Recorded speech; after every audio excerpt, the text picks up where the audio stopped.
बिस्मिल्लाहिर्रहमानिर्रहीम। अस्सलाम वालेकुम dear students. Factorize each of the following cubic polynomial by factor theorem. Factor theorem की मदद से हमने इनको फैक्टराइज करना है। क्वेश्चन देखते हैं। क्वेश्चन हमारे पास सामने स्क्रीन पे आ गया। तो अब हमने इसको फैक्टराइज करना है। हम इसको पोलिनोमियल पी ऑफ एक्स का नाम दे देते हैं। नाम देने के बाद अब हमने क्या करना है, ठीक है। इसे नाम देने के बाद पोलिनोमियल पी ऑफ एक्स को हमने एक ये लास्ट टर्म है, इसे पी का नाम देंगे। ये जो फर्स्ट टर्म है इसे थ्री का नाम क्यू का नाम देंगे। जो लीडिंग कोफिशिएंट है यहाँ थ्री है, इसे क्यू का नाम देंगे। आ जाए पी ले लेते हैं। पी है हमारा फोर और पी के फैक्टर्स ढूंढें। फैक्टर मीन कि फोर के मल्टीपल नंबर ढूंढें।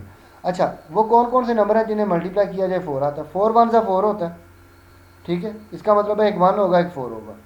अच्छा, फिर टू को टू से मल्टीप्लाई करें तो फोर आता है, तो फिर एक टू हो गया। उसके बाद आपने प्रोसीड थ्री देखें, थ्री को जिसमें भी मल्टीप्लाई करें फोर नहीं आता। इसी तरह five six seven up to so उन नंबरों को भी आप मल्टीप्लाई करेंगे तो फोर नहीं आएगा। तो ये पी के पॉसिबल फैक्टर्स हैं। अब क्यू के देखें, क्यू लीडिंग कोफिशिएंट है, ये थ्री। थ्री के पॉसिबल फैक्टर एक वन है एक थ्री है। वन तो ऑलरेडी आप लिख चुके हैं, आपने सिर्फ थ्री लिखना है। अब इन जितने आप फैक्टर बनाते हैं उनके साथ प्लस और माइनस साथ अटैच कर लेते हैं। अच्छा, ये थे पी और क्यू। इससे पहले जो क्वेश्चन हमारी नज़र से गुजरे हैं उनमें यहाँ क्यू की वैल्यू वन थी, तो इससे आगे मैंने प्रोसीड नहीं किया। इस क्वेश्चन में थ्री है, ठीक है। तो अब एक्सपेक्टेड ज़ीरोस, रूट्स, ज़ीरोस कहते हैं रूट्स को, ठीक है। अब P of X is equal to zero, वो जो पोलिनोमियल को ज़ीरो के इक्वल ला देंगे। प्लस माइनस वन है, प्लस माइनस टू है, एक ये प्लस माइनस थ्री है, एक प्लस माइनस फोर है। ये तो वो चार रूट हैं जो मैंने ऊपर से देख के लिखे और उन्हें आर्डर फॉर्म में लिखा है, ठीक है जी। अब इसके बाद मैं पी बाई क्यू की फॉर्म बनाने लगा हूँ। ये वैल्यूज़ पी की हैं और ये इसमें plus minus one by plus minus three, one by three है। अच्छा, दूसरा टू बाई थ्री है, तीसरा फोर बाई थ्री है। मतलब वो पी की वैल्यू ऊपर रहेगी और क्यू की वैल्यू नीचे। तो अब इसके भी बनेंगे। इससे पहले वन था, अगर आप उसे वन बाई वन लिखते, टू बाई वन लिखते, फोर बाई वन लिखते तो वो वही वैल्यू वापस आनी थी, ठीक है। सो उन्हें लिखने की ज़रूरत नहीं थी। यहाँ पे थ्री हो गया। अब यहाँ इसके नीचे हमने पी के नीचे वाली पी की ये वैल्यूज़ हैं, इनके नीचे इस वैल्यू थ्री को भी डिवाइड करवाया। तो अब ये भी इसके फैक्टर हैं, ठीक है। अब इन्हें चेक करेंगे कि ये फैक्टर बनाते हैं या नहीं बनाते।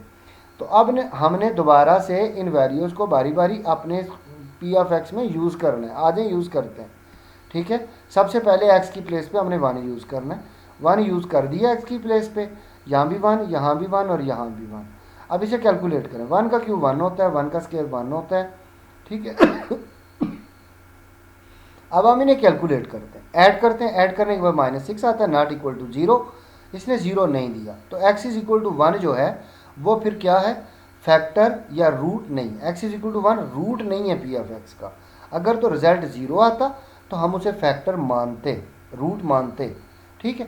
अब उसने सेटिस्फाई नहीं किया, ज़ीरो रिजल्ट नहीं दिया, तो हम इसे इसका रूट नहीं मानते। अगर रूट नहीं है तो फिर ये वैल्यू फैक्टर भी नहीं बनाएगी, ठीक है जी। इसके बाद आप आ जाएं आगे। Next X is equal to one put किया, आप माइनस वन पुट करें। माइनस वन पुट करने के बाद आपने एक्स की प्लेसेस पे माइनस वन रिप्लेस किया, फिर इन्हें कैलकुलेट किया और रिजल्ट 12 आया। इसने भी आपको ज़ीरो प्रोवाइड नहीं किया, so x is equal to minus one भी आपके क्वेश्चन को सेटिस्फाई नहीं कर रहा। ये इसका रूट नहीं है, और अगर ये रूट नहीं है तो एक्स प्लस वन इसका फैक्टर नहीं होगा, ठीक है। अब हमने प्लस वन और माइनस वन ट्राई कर लिए। अब प्लस टू और माइनस टू और फिर अप टू वन ट्राई करेंगे। अच्छा, अब हमने जब टू यूज़ करना है एक्स की प्लेस पे, उसी पी ऑफ एक्स में हमने टू यूज़ कर दिया। अब इसे कैलकुलेट करें, तो कैलकुलेट करने के बाद रिजल्ट इसने ज़ीरो दे दिया। अगर रिजल्ट ज़ीरो आ जाए तो ये वैल्यू तो फिर इसका रूट होती है। तो इसका मतलब ये हुआ कि इसने आपको क्या कर दिया, सेटिस्फाई करवा दिया। So x is equal to two is our root of P of x. अगर ये रूट है तो टू को लेफ्ट साइड पे मूव करवाएंगे तो एक्स माइनस टू आ जाएगा। तो अब ये इसका फैक्टर भी है। तो अभी तक आप एक फैक्टर जज करने में कामयाब हो गए हैं। अभी दो फैक्टर पेंडिंग हैं। आपकी क्वेश्चन की हाईएस्ट पावर तीन है, सो तीन फैक्टर आपको मिलने चाहिए। नेक्स्ट प्रोसीड करते हैं, माइनस टू यूज़ करते हैं। माइनस टू एक्स की प्लेस पे यूज़ कर दिया, और उसे यूज़ करने के बाद अगेन आपको रिजल्ट यहाँ पे ऐड करने के बाद इन वैल्यूज़ को रिजल्ट ज़ीरो मिला। अगर रिजल्ट ज़ीरो आ जाए तो अब ये गिवन वैल्यू जो है एक्स की माइनस टू, ये फिर वाकई रूट हुई। अगर ये रूट है तो -2 को लेफ्ट साइड पे शिफ्ट करवाएं तो x+2 जो है वो क्या खिलाएगा, फैक्टर खिलाएगा। ठीक है, आपने 2 भी यूज़ कर लिया। अब आपने x की प्लेस पे 3 को यूज़ करना है। जब आप 3 की यूज़ करेंगे तो शेप ऐसे सामने आएगी। अब इसे कैलकुलेट करें। 3 की पावर 3 27 मल्टीप्लाई बाई 3 81, 3 की power 2 9, 12 multiply by 3 36 plus 4 add किया 40 आया, नॉट इक्वल टू 0 है। तो अब ये भी रूट नहीं है, और अगर ये रूट नहीं है तो फिर इस फॉर्म में लिखने के बाद ये फैक्टर भी नहीं रहे। ठीक है, मज़ीद प्रोसीड करते हैं। अब आपने -3 पुट करना है, इसे यूज़ करें x की प्लेस पे। x की प्लेस पे यूज़ करने के बाद रिजल्ट कुछ इस तरह का सामने आया है। कैलकुलेट किया -50 आ गया, नॉट इक्वल टू 0। तो ये वैल्यू अभी फैक्टर और रूट नहीं बन पाई हमारे।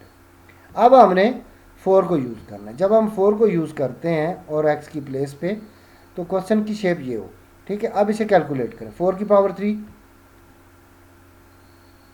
4 multiply by 4 16 multiply by 4 64, 64 multiply by 3 192, 4 की पावर 2 16, 12 इंटू 4 48 प्लस 4 ऐड किया 132 आया। तो इसका भी रिजल्ट 0 नहीं है। तो अगर रिजल्ट 0 नहीं है तो x is equal to 4 is a not a factor. Again x is equal to 4 is a not a root of p of x, so x minus 4 is not a factor of polynomial p of x। अच्छा, आपने इसे भी use कर लिया। इसके बाद आपने -4 को यूज़ करना है। अच्छा, अब आपने जब -4 को यूज़ किया, अब आपका रिजल्ट क्या है? तो अब आपने -4 यूज़ किया, अब आपके पास रिजल्ट ये है और ये -156 आ रहा है। इसने भी सेटिस्फाई नहीं किया, सो ये वैल्यू भी हमारा रूट नहीं है और ना ही ये फैक्टर है। -4 के बाद आ गई बारी 1/3 की। अब 1/3 यूज़ करते हैं। x की प्लेस पे 1/3 यूज़ किया। अब 1 का क्यूब 1 होता है, 3 का क्यूब 27, 1 का स्केयर 1, 3 का स्केयर 9 माइनस ये 3 4 था 12, 4 टाइम कैंसिल हो जाता है, यहाँ -4 प्लस 4 कैंसिल हो गया, 3 3 ज़ा 9, यहाँ 1/9, ये -1/9 एज इट इज़, 1/9 -1/9 रिजल्ट आपको इसने 0 दे दिया। ठीक है, तो अब आपकी ये value x is equal to 1/3 root है। अब रूट अगर है, ये 3 यहाँ डिवाइड हो रहा है, इस तरफ x के साथ आगे मल्टीप्लाई हो जाना है, 3x इज इक्वल टू 1। ठीक है, अब 1 को लेफ्ट साइड पे मूव करवाएं, 3x माइनस 1 हो जाएगा। तो अगर ये रूट है तो 3x माइनस 1 आपके क्वेश्चन का, आपकी पॉलिनॉमियल का फैक्टर है। ठीक है, तो आप 3 फैक्टर एवेल्यूएट कर चुके हैं, लेकिन अभी भी कुछ वैल्यूज हैं जिन्हें आपने सेटिस्फाई नहीं करवाया या चेक नहीं किया। आप x इज इक्वल टू 1/3 पे पहुंचे। मैं ज़रा क्वेश्चन पे वापस जाता हूँ।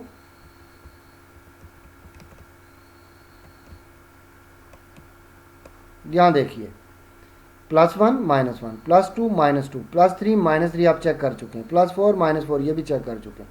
आपने +1/3 चेक किया, -1/3 +2/3 -2/3 +4/3 -4/3। अभी ये तमाम वैल्यूज़ पेंडिंग है, अभी ये वैल्यूज़ पेंडिंग है जो आपने फाइंड आउट करना था भी इनमें से फैक्टर अपना। ठीक है, लेकिन आपकी 3 वैल्यूज सेटिस्फाई हो चुकी हैं। कौन कौन सी? एक ये वाली x इज इक्वल टू 2 वाली, एक x इज इक्वल टू -2 वाली जिसमें x -2 फैक्टर बना और इसमें x + 2 फैक्टर बन गया। ठीक है, 2 वैल्यूज यहाँ सेटिस्फाई हुई थी। उसके बाद आपकी वैल्यू आके सेटिस्फाई कहाँ पे हुई है? यहाँ पे थर्ड वैल्यू ये वाली थी, 3x - 1 वाली। ठीक है, तो अब आप ये तीसरा फैक्टर भी इवेल्युएट कर चुके हैं। ठीक है, जब ये तीसरी वैल्यू आपका फैक्टर बन गई है, 3x - 1 आपका फैक्टर बन गई है, तो अब आप इससे आगे जो वैल्यूज जिनका मैंने आपको बताया कि जो आपने अभी तक चेक नहीं की, तो उन्हें चेक करने की ज़रूरत भी आपको नहीं रही। अब आप अपने क्वेश्चन का फैक्टर लिख दें। क्यों? इसकी हाईएस्ट पावर 3 है, तो 3 ही फैक्टर हो सकते हैं इसके अंदर। ठीक है, तो 3 फैक्टर वो आपको मिल चुके हैं। अब आपने एक x - 2 था, एक x + 2 था और एक अभी आपको जो मिला है 3x - 1, तो आपने इसकी तीनों फैक्टर वैल्यू ऐड कर ली है। इन्हीं 3 वैल्यूज़ को अगर दोबारा मल्टीप्लाई करें तो ये रिजल्ट वापस आ जाता है। अलबत्ता हमारा मकसद यहाँ पे वापस वैल्यूज़ लाना नहीं है, हमारा मकसद सिर्फ इतना सा है कि हम इसके 3 फैक्टर्स वैल्यूएट कर सकें। तो हमने इनके 3 फैक्टर वैल्यूएट कर लिए।